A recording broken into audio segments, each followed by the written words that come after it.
जय श्री राम, जय राजगढ़ सरकार। श्री प्रज्ञ सर्वबाधा निवारण केंद्र में मेरे सभी भक्तों का स्वागत है। आज का विषय बड़ा ही महत्वपूर्ण और दिव्य रखा है।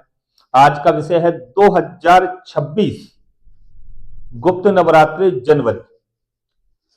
इसी जनवरी में गुप्त नवरात्रि है, सोमवार से प्रारंभ होंगे 18 तारीख। तो गुप्त नवरात्रि का क्या महत्व होता है, ये आध्यात्मिक जगत के हर व्यक्ति को जानकारी होना चाहिए। बड़ी से बड़ी प्रचंड शक्ति को आप धारण कर सकते हो, बड़ी से बड़ी शक्ति को आप प्रत्यक्षीकरण कर सकते हो, 100% सफलता प्राप्त कर सकते हो। गुप्त नवरात्रि में ये गुप्त शक्तियां होती हैं। गुप्त शक्तियों को पूर्ण जागृत करना और शक्तियों द्वारा समर्थ बनना, ये गुप्त नवरात्रों के कारण है। महामाई की कृपा बड़ी प्रचंड रूप से आपके ऊपर होती है। ये तो आज का विषय है। इससे पहले समझ लो, वीडियो को लाइक कर लिया करें, सब्सक्राइब कर लिया करें, बेल आइकन का बटन दबा दिया करें। और मेरे संस्थान का सबसे महत्वपूर्ण है रजिस्ट्रेशन। रजिस्ट्रेशन 2100 रुपए का होता है।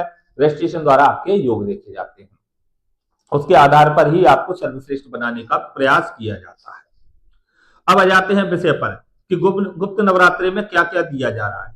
गुप्त नवरात्रि में माता काली की साधना और ट्रांसफर, भैरव के 5 स्वरूप की, माता काली के चौमुखी स्वरूप, 2 मुखी स्वरूप और त्रिकालदर्शी माता काली, काल भैरवी, और इसी के साथ में काल रात्रि की भी साधना आपको दी जाएगी।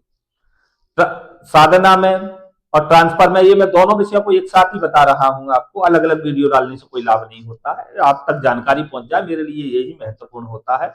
नहीं तो वीडियो 4 भी बन जाएंगी, 10 भी बन जाएंगी, वो वीडियो एक महत्व नहीं है। महत्व है आपको जानकारी प्राप्त होना। इसलिए हम कहते हैं वीडियो को पूरा देखा करें। जिसके घर में विकट समस्याएं बनी हुई है, जो किसी भी प्रकार से संपन्न नहीं हो पा रहा है, उसको गुप्त नवरात्रों में साधना करना चाहिए परिवार कल्याण के लिए। महामाई का आवाहन करना चाहिए या अघोर विद्या में जाना चाहिए। देखिए, लगभग 90% क्रियाएं ऐसी हैं और साधनाएं ऐसी हैं जो सब अघोर पंथ की है। ये हम आपको स्पष्ट कर देते हैं। आप लोग सोचते हो ये शास्त्विक, ये तामसिक, शास्त्विक तामसिक कुछ नहीं होता। तामसिक का तात्पर्य ये नहीं है कि आपको तामसिक बनना है भाई। और शास्त्विक का, कईयों तामसिक व्यक्ति कहते हैं कि शास्त्विक हम कैसे करें, हम तो तामसिक, और शास्त्विक कहते हैं हम तामसिक कैसे करें, हम तो शास्त्विक है। तामसिक वाले का भी वही रोना है और शास्त्विक वाले का भी वही रोना है। तो भाई ऐसी साधनाएं करो जैसे कि अघोर पंथ में आपको जिस भी प्रकार की साधना शक्ति ट्रांसफर चाहिए वो आपको प्राप्त होगा। इसमें भी आपको साधना में भी जिस भी प्रकार की संस्थान पर आने की आवश्यकता होती है, मेरे संस्थान पे आकर ही पूर्ण रूप से समझा जाता है। व्हाट्सएप पर मैसेज करो, मैसेज करने के बाद संपूर्ण जानकारी प्राप्त करो और अपनी संपूर्ण जानकारी दें।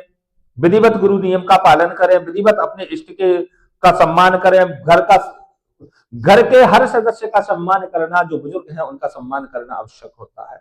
ये हमारा सुंदरकांड बोलता है।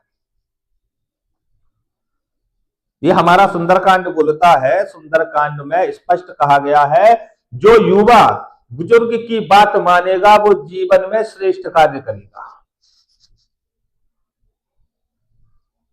ये रामचरितमानस कहती है।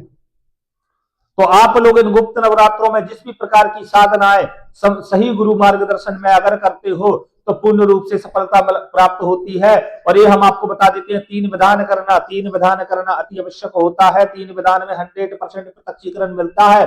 और इसका ध्यान रखना, ट्रांसफर में भी लगभग समय तो लगता ही लगता है। आप ये मत सोचिए तत्काल किसी में कोई भी कार्य नहीं होता। कोई भगवान नहीं है जो आपको तत्काल शक्ति प्रत्यक्ष करके दे देगा, ये नहीं होता। प्रत्यक्षीकरण के ट्रांसफर दिए जाते हैं, लेकिन प्रत्यक्षीकरण में थोड़ा समय लगता है। पहले आपको उस प्रकार का बनाया जाता है, उस प्रकार से सिखाया जाता है, फिर आपको प्रत्यक्षीकरण प्रारंभ होते हैं। प्रत्यक्षीकरण में सर्वप्रथम प्रत्यक्षीकरण स्वप्न द्वारा होता है, फिर मानसिक होता है, उसके बाद मूल प्रत्यक्षीकरण होता है। जितनी आपके शरीर के अंदर क्षमता बढ़ती जाती है, उसी प्रकार शक्ति आपके समक्ष आना प्रारंभ कर देती है। लेकिन पाखंड तो ऐसे फैला रखे हैं ना कि तत्काल एक दिन में प्रत्यक्षीकरण, 1 घंटे में प्रत्यक्षीकरण, शक्तियां उनके बाप की नौकर हैं जैसे। तो ये मूल गुप्त नवरात्रे जो होते हैं, गुप्त नवरात्रे में और सारी शक्तियां आप ये जानते हो, ये सूक्ष्म शक्तियां गुप्त हैं, अदृश्य हैं। और जो गुप्त होता है उसी को अदृश्य कहा जाता है। इनके दृश्य को देखने को प्रत्यक्षीकरण कहा जाता है। इनको मनोभाव से, दिव्य भाव से, आज्ञा चक्र द्वारा, कर्म भाव से, श्रद्धा से, नियम पालन से इनको विवश करके अपने समक्ष लाया जाता है। एक रट्टा मारने से समक्ष नहीं आती शक्ति कि आपने सोचा पर 100 प्रकार की सामग्रियां रख दो और रट्टा मार रहे हैं, माला जाप कर रहे हैं। माला जाप भी आपको नहीं आता। हम चैलेंज देते हैं कि माला का जाप कैसे करते हैं, किस प्रकार से करते हैं, कोई साधक अभी तक हमें बता नहीं पाया। जब पूछते हैं तो ओम नमः शिवाय का जाप करना भी नहीं बता पाते। हमारे पास तो ऐसे ऐसे साधकों ने बात की है हमसे, और ऐसे ऐसे साधक आए, सवा करोड़ ओम नमः शिवाय पंचाक्षर मंत्र का जाप कर चुके हैं। सोचिए, 1.25 करोड़ जाप करने वाले व्यक्ति का मुख देखने के बाद में भूत पिशाच भाग जाते हैं। वो भक्त एक एक रोटियों के लिए रो रहे हैं, क्योंकि सही प्रकार से जाप नहीं किया, सही गुरु मार्गदर्शन नहीं मिला। उठा करके किसी ने कह दिया है ओम नमः शिवाय का जाप कर लो, अब आप लगे हैं माला घुमाने, रट्टा मारने, रट्टा मारने। रट्टा मारने से काम नहीं चलता। हम नहीं कहते कि आप 21 माला करें, 51 माला करें, हम कहते हैं 5 माला करो, 3 माला करो, लेकिन शुद्ध प्रकरण से करो, सही प्रकरण से करो। सफलता कैसे प्राप्त नहीं होगी? 1.25 करोड़ जाप की आवश्यकता नहीं है, 1.25 लाख ही जाप कर लो, शक्ति नतमस्तक होकर के समक्ष खड़ी हो जाएगी। ये हम ओम नमः शिवाय पर पंचाक्षर मंत्र पर बात कर रहे हैं। ओम नमः शिवाय का जो सही से जाप करे, शिव गणनायकों के दर्शन होते ही होते हैं 100%। शिव जी के दर्शन तो संभव नहीं हो पाता, लेकिन शिव के गणों के दर्शन 100% होते हैं। और शिव के गणों में भैरव भी आता है, काली भी आती है, नंदी भी आता है, भृंगु भी आता है। ये जो आंगड़ पांगड़ों को आप जान शक्तियां कहते हो वो सब आती। तो गुप्त नवरात्रि में जिनको पूर्ण प्रचंड रूप से शक्ति धारण करना है, तत्काल रजिस्ट्रेशन करवाएं, क्योंकि अधिक समय नहीं है। तो आपकी जागृतियां करना होता है, आपको समझाना होता है, आपको मंत्र देना होता है, आपको याद मंत्र को कंठास्थ करना पड़ता है, फिर हम मंत्र सुनते हैं। भाई हमारे नियम अलग है, आपको देकर के छोड़ते नहीं है। उसका पूर्ण परीक्षण करने के बाद में आपको बिठाते हैं कि अब ये व्यक्ति समृद्ध है इसको करने से के लिए, तो अब हम इसको बिठाएंगे, अब इसको सफलता प्राप्त होगी। हमारा औरों की तरह नियम नहीं है भाई कि उठाया आपको दे दिया, अब आपको करना है तो करो, मंत्र पकड़ा दिया, विधि विधान पकड़ा दिया और करते रहो। नहीं भाई, हमारे यहाँ का नियम है मंत्र जागृत करके आपको दिया जाता है और आप ही के नाम से जागृत होता है। उसमें 24 से 48 घंटे कम से कम हमें लगते हैं आपकी जागृति के लिए। और उसके बाद में फिर आपको वो मंत्र याद करने के लिए समय दिया जाता है। आप 1 दिन लो, 2 दिन लो, 3 दिन लो, जब तक वो पूर्ण कंठास्थ नहीं होगा, कोई कमी रहती है तो उसका सुधार हम करवाते हैं। बेटा इसको ऐसे नहीं, ऐसे करो। तो पूर्ण सही से कर करके सही विधि विधान को मेरे पास बुला करके सिखा करके उसके बाद आपको साधना पर बिठाया जाता है। मेरे पास कोई आवश्यकता नहीं है आप 100 आओ, 50 आओ, उसकी आवश्यकता नहीं है। मेरे यहाँ 2 भी आएंगे तो उनको उतना ही सिखाया जाता है जितना 200 आने पर सिखाया जाता है। और जो 50 आते हैं, 100 आते हैं, उनको सिखा नहीं पाते, उनको समझा नहीं पाते। 4 व्यक्ति सामने वाले सीख लेते हैं, पीछे वाले मस्ती करते रहते हैं, नहीं सीख पाते। तो इसलिए झुंड में नहीं, स्वयं परीक्षण के साथ बनिए, झुंड में मत जाइए।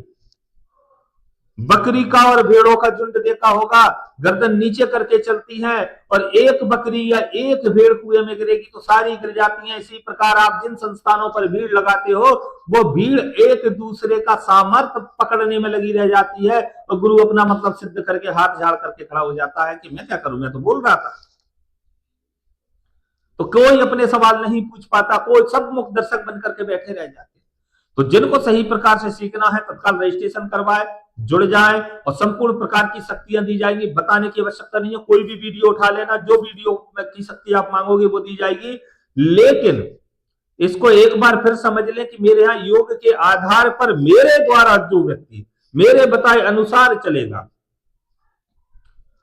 मेरे कहे अनुसार चलेगा, उस व्यक्ति को 100% गारंटी मेरी रहेगी। और स्वयं के अनुसार चलोगे तो फिर मुझसे मत जुड़ना भाई, क्योंकि मैं आपको दे तो दूंगा, आपका पैसा खराब चला जाएगा। क्योंकि आपको हमारी सुनना नहीं है तो फिर हमसे जुड़ने का लाभ क्या है ना? और संसार के किसी भी, आज हम एक बात और बता देते, संसार के किसी गुरुओं की बात हमसे मत किया करो, क्योंकि हमें फिर आता है क्रोध और हम फिर वीडियो बना करके डाल देते हैं, फिर उन गुरुओं के शिष्यों को तकलीफ होती है। उन गुरुओं को कभी तकलीफ नहीं होगी, हम गारंटी दे रहे हैं, कभी किसी गुरु को तकलीफ नहीं होगी, क्योंकि स्वयं को पता है वो कर क्या रहे हैं।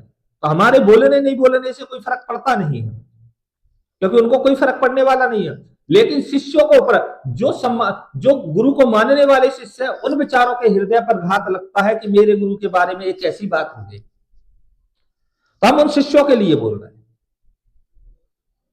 लेकिन उन गुरुओं को फर्क नहीं पड़ता, वो गुरु सही दिशा से नहीं चलना चाहते। अगर वो चाहे सही दिशा से चल करके बनना, तो सत्य सनातन धर्म का वो नाम ऊंचा कर सकते हैं। देखिए, हम ये नहीं कहते किसी गुरु के पास कुछ है या नहीं है, अगर कुछ ना होता तो वो गुरु ना होता। गुरु तो है, लेकिन ये पैसा है भाई, ये पैसों के चक्कर में गुरु पाखंड का नाम लेकर के गुरु पाखंडी बन जाता है।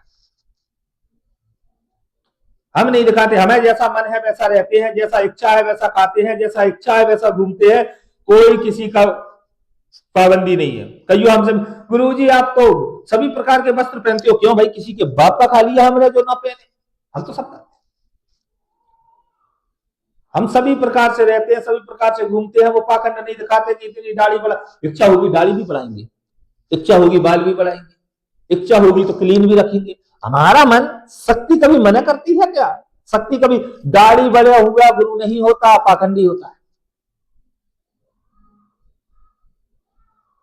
बड़े बड़े ऋषि मुनि जो दाढ़ी बढ़ती थी, वो तपस्वी थे, वो पारिवारिक नहीं थे, वो सिर्फ तपस्या पर ध्यान रखते थे, वो पैसों पर ध्यान नहीं रखते थे। उनकी दाढ़ियां होती थी, उनके बाल होते थे, कटाने का ही सामने काम नहीं है, सिर्फ ईश्वर से आत्मा को परमात्मा में लीन करने का कार्य वो करते थे, इसलिए उन्हें वो जटाजूट रहते थे। समझ गए? भोलेनाथ जटाजूट क्यों है? क्योंकि वो 12 महीने 24 घंटे अपनी साधना में लीन रहते हैं और संसार का कार्य करने में व्यस्त रहते हैं, इसलिए समय नहीं मिलता। जिस प्रकार एक बेटी के बाप को अपने कपड़े बदलने का समय नहीं मिलता, शहर समाज, शहर रिश्तेदार सभी के सम्मान में लगा रहता है, सारा खर्चा स्वयं करता है, लेकिन स्वयं पर कपड़े बदलने का समय नहीं मिलता, इसी प्रकार जो कर्म करने वाला व्यक्ति है, उसके पास स्वयं के लिए समय नहीं हो पाता, इसलिए वो व्यक्ति अपने ऊपर ध्यान नहीं दे पाता। तो वो कौन है? सन्यासी, जिनको संसार से मतलब नहीं है। तो आपको अगर संसार के साथ रह करके फिर ये आवश्यकता नहीं है कि ढोंग और पाखंड का 24 घंटे मालाएं डाले रहो, 24 घंटे का रुद्र रूप दिखाओ, 24 घंटे काले पीले बने रहो, ऐसा नहीं होता। शक्तियों से कभी इस प्रकार का वचन नहीं होता कि भाई गंदे बन के रहो, शुद्ध रहो, ईश्वर के लायक रहो, ईश्वर के लिए प्रार्थना कर सको और सत्य सनातन धर्म का पालन कर सको। और जिनको भी गुप्त नवरात्रों में कार्य करना है वो तत्काल जुड़ जाए। जय श्री राम, जय राजगढ़।